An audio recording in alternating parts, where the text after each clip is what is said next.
Deməli, Səd oğullarından bir nəfər Təbərinin tarixində keçir bu məsələ.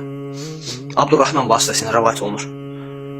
Abdurrahman yolu ilə gəlir daha doğrusu. Deməli, Təbərinin tarixində Səd oğullarından bir nəfər qalxır. Təlhə və Zübeyrə deyir ki, siz deyir utanmırsınız. Utanmırsınız ki, Peyğəmbərin namusunu götürüb gəlmişsiniz döyüş meydanına, öz arvadlarınızı saxlamısınız pərdənin arxasında.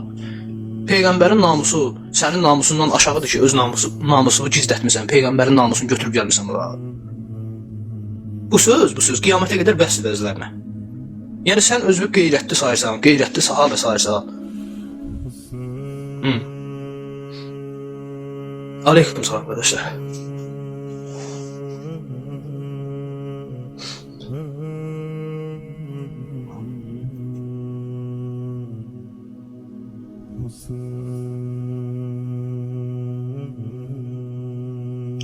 Belə tarixin yəni qardaşlar çox acınacaqlı, pis üzləri olub.